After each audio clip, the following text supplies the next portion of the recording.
Okay, now I gotta talk about everything. And I know I keep saying this, and I'm sorry for repeating myself. Everything is patterns. Everything is patterns. Everything, everybody's worried about what's going to happen. Okay? It's patterns. Look what's happened in the past. It's going to tell you what's going to happen coming up. All right. I talked about this way back before, but I'll talk about it again. Bible has so many layers. So many layers. The Bible is written for all men, for all time, for all ages. You learn young from that same book that you learn when you're elderly.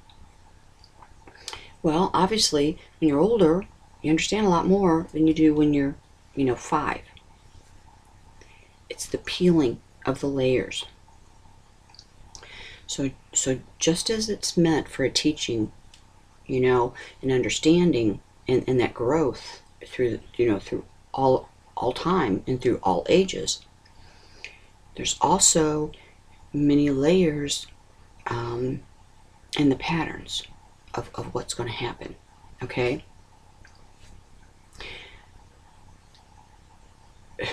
Especially coming up, okay? When we read something that he says a judgment is going to happen or something's, and you really don't know who, you think he's talking about, Israel or someone, over there, but you have to understand it's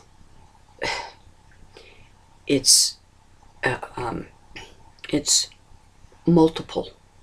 It's multiple, okay?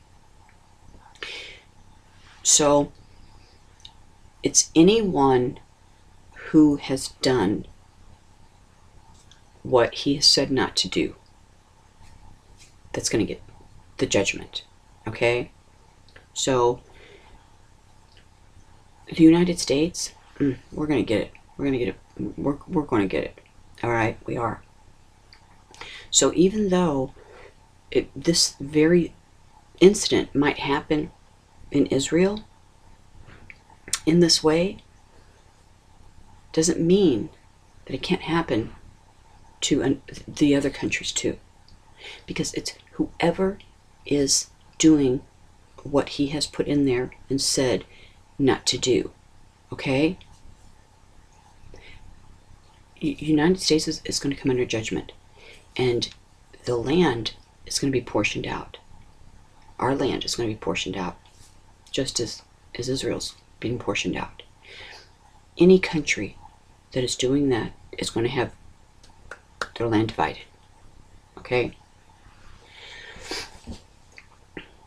You again,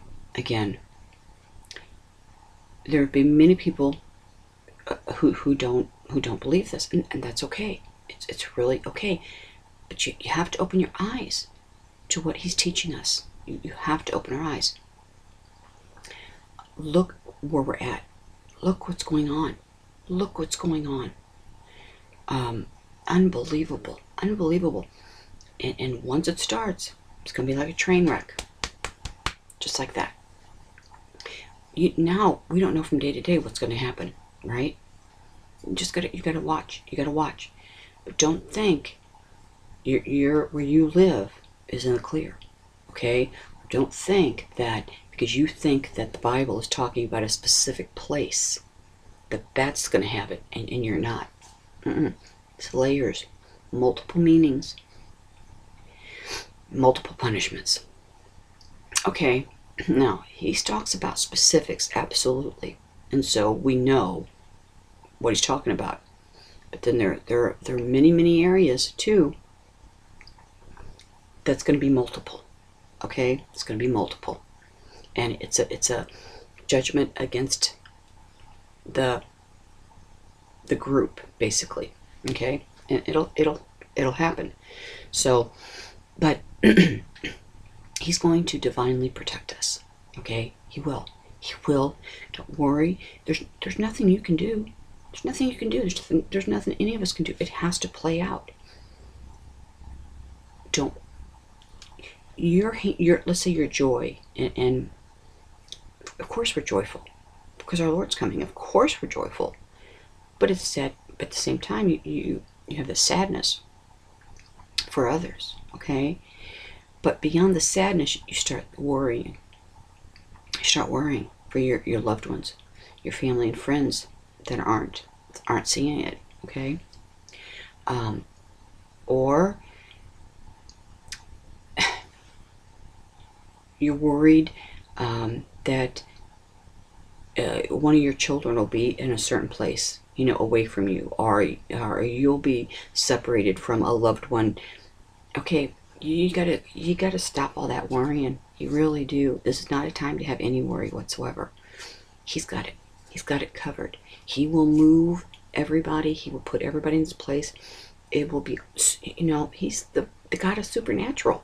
He'll take care of it all. So don't worry. Don't worry. Because what you're doing is you're spending more time worrying about that stuff instead of doing what you should be doing. And, fear is not from him. Worry's not from him. You can't do anything about it. Okay? You just totally got to give it to him. But you can't sweat the small stuff right now. Okay? You can't. Because it'll turn your head left and it'll turn your head right. And then those who wait for and watch for his coming, big rewards. Big rewards. But if you're happy, sad, and you're doing this all day long, you can't be joyful. You can't be truly in that joyful waiting state. We all are fearful. We're all sad. We're all sad and want to worry about our loved ones and our family and our friends. We do. But it comes a time where you just say, you know what? I know he's got it. I can't do anything about it. I've said my piece. I've done what I have to do. And it's in his hands. And I know how much he loves me. That's what you have to remember. You have to remember promises to you. His love for you. Okay? His rewards to you. He says he will give us a heart's desire. Okay? Well, again, what is your heart's desire? Your family, your children. So how can he give you your true heart's desire if there's no movement in them? If there's no, change by his Holy Spirit in them? If he doesn't have a way at the end to bring them, where they need to be in order to be with you to fulfill your heart's desire? You have to think about these things, okay? Because so many people are worrying, and I know it's hard not to. I know it's hard. I have my blog. Of course, every time I say that, I crack up because I can't believe I'm a blogger. I'm not a very good one either, I'll tell you that. I'm not a very good one.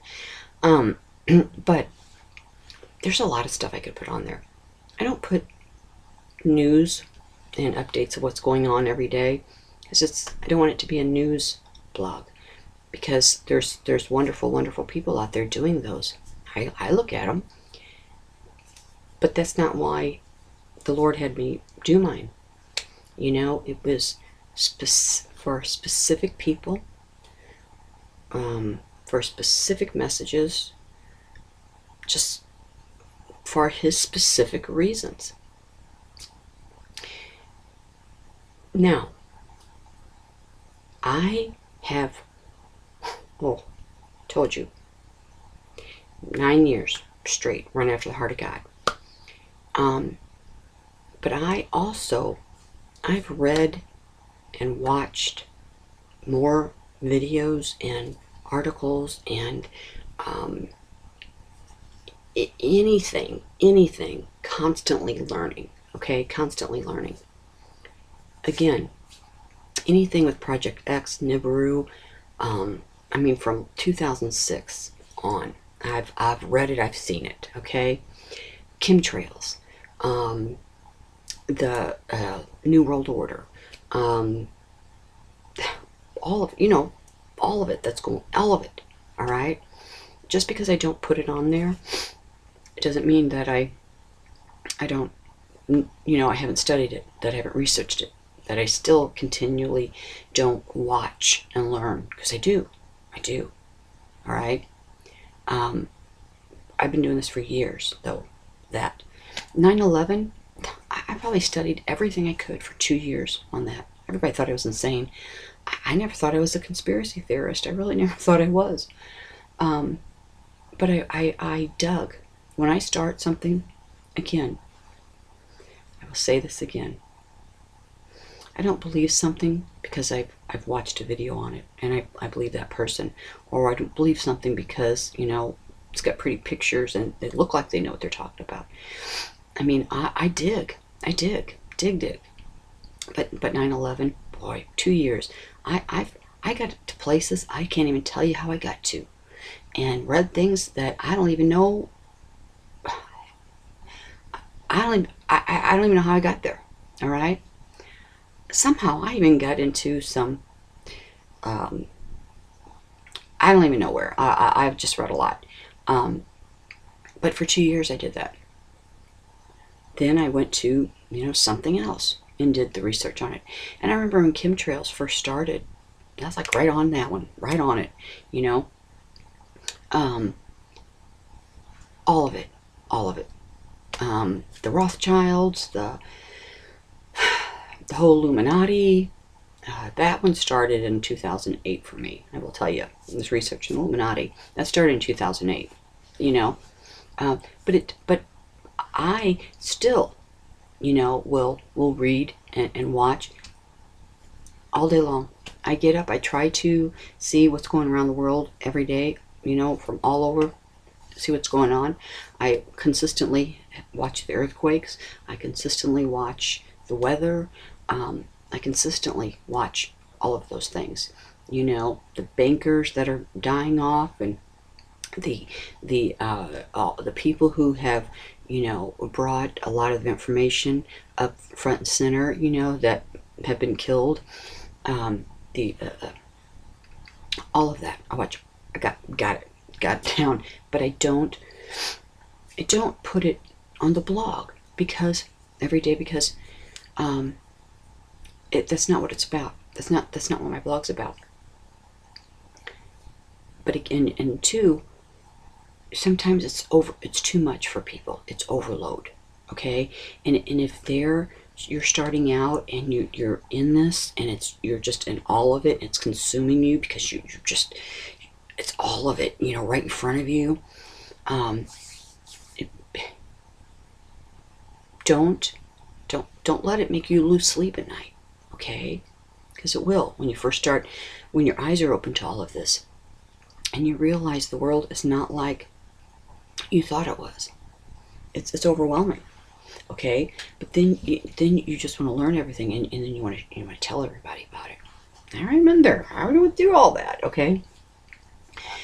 But not everybody's the same, and some people are very fragile.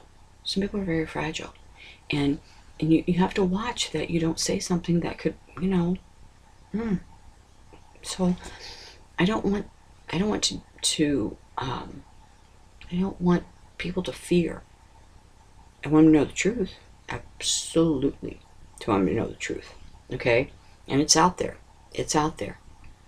And I'm happy to, pass on anything that I know and have learned.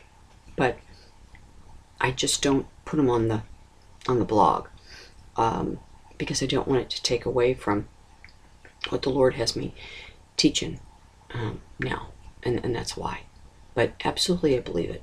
Absolutely, I believe that. Oh yeah. Again, I wouldn't have, but I did my homework. You have to do your homework. And you cannot believe those things because somebody's told you, do your homework. Again, I can't stress to you how many hours upon hours I have in reading and studying and learning. You just can't imagine. I mean, I know there's people who have a zillion more than me, but it takes lots of time. Now I understand why he had me in that lull spot, Now I understand why I had that car accident, and, my whole life went a different direction, and things ended up as they are right now. And it happened because it's that time that he wanted me to give to him. That's what it is. See, it's a different when he pulls you out than when you pull yourself out, because he makes way for us. Okay, he opens doors and he closes doors. All right, and he leaves breadcrumbs. And if he has not pulled you out of where you're at, because you know when he pulls you, all right, if you're in a relationship that there's just no good in it, there's no happiness in it, there's no peace in it, there's no joy in your day ever from it, okay, probably trying to pull you out of that. Okay, probably trying to pull you out of that. Same way it goes with a job. But if he's not trying to pull you out, know that too. He wants you there. He wants you right where you're at. You okay? You gotta hear him. But he'll make a way for you to learn. He'll put something, the breadcrumb. He'll put it in front of you. He'll find a way for you to learn what it is that he wants you to know. And right now, he's opening up everything. Again, things aren't going to go as people thought. It's not going to go as people thought. I will say this again. We all have been taught to watch for this, that this is going to happen, and that's going to happen, and this is going to happen, and that's going to happen. It's going to be this way and that way. Now, all that's going to happen, but it's not going to happen in the way that we think it's going to happen. Okay? It's going to be differences. It's going to happen differently.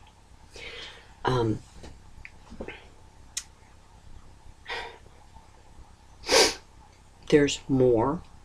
There's not just one taking rapture. There's not just one big one like everybody thinks. It's not. There's more. There's more. Okay, I'm telling you, he keeps trying through the whole time, through the whole tribulation. He tries. He gives everybody chances. He really tries. But there's just not one. Okay? I told you the bride is their reward. Gets to go early. And they're changed. But then they get to come back. But then they go out for the 40 days, right? Just as Jesus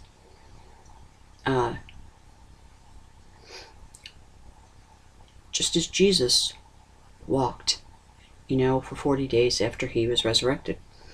But then also, what the 40 days represents is another pattern. Remember I told you about the layers and multiple patterns of the layers. Is the 40 days represents Jesus going in the wilderness, being tested for 40 days, right? That's what's going to happen to the sleeping church. The ones that are so cocky and think that they're going to go, but they weren't waiting for him. They're not the bride. Bride was waiting. Bride get to go early, but the bride's going to come back. And the bride is going to walk for 40 days and 40 nights like Jesus did when he was resurrected. But the church, the sleeping church, yes, they love him, yes, they believe in him, but they've just living their life every day, and he's not coming back now. That didn't mean they don't love him and worship him, but they weren't aware, they weren't awake. Okay, they weren't waiting, they weren't the waiting bride. Well, they have to experience 40 days in the wilderness. You understand now? Does it make sense? See? The bride gets to harvest, minister in the 40 days. The church is in their testing more. It's that they weren't awake, so they have to go into that wilderness for 40 days. All right, for their testing. Okay, but it's at the end of that 40 days, and all that he has sealed, which will be a lot. Okay, it will be a lot. At the end of that 40 days, we'll see him on the clouds, and then be caught up together, you know? And it's going to be people from all over the four corners of the world, right? And so when that trumpet call's made, that's when everybody's going to go. But again, there'll be other times too. There'll be other harvest. All right, there are other harvest time too.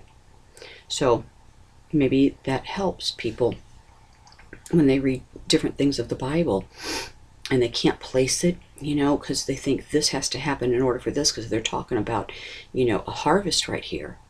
But yet you can't tie it in with over here, or it doesn't look like it's in the right place. Again, well, that's because that's another harvest. It's another one right there. Okay, it's another one. People just don't want to believe. Again, you're not bringing you're comfortable with the pages. You're comfortable with his word on the pages, but not living, okay? And don't be like the Pharisees. Back in when Jesus was here, that missed him because they were so wrapped up in the law of Moses. And this is and it was supposed to go this way. And they were so caught up more and lovers of the written word on paper than seeing the living word right in front of them and living in them. Okay, so you take that written word off those pages and it lives in, becomes the living word, okay, through his Holy Spirit inside of you, and that's your teacher. That's your teacher. That's who teaches you. See, people, they're the Pharisees now. Again, it's pattern, pattern. Right before, it's pattern. So don't do that. Don't do that. You know, understand what he's doing. He's Jesus. He can do it, and that's exactly what he's doing. It's multiple people all around the world. Same thing. They're learning the same thing. No, they don't know. We don't know. Nobody knows each other. We're all learning the same thing. Learn the same thing. But it's all scriptural based, all of it. But it's patterns. It's going to repeat everything. You just have to know where to see it. But there's going to be, he's going to try through the whole tribulation. All right. So there's just not one. There's just not one. And there's just not the one. We know about the rapture right at the beginning, but then there's through then you have the tribulation saints, right, who die and get to go, and then there's more. There's more through there. Okay, there's more than what you think. He tries. Okay, that's what I got. See you soon.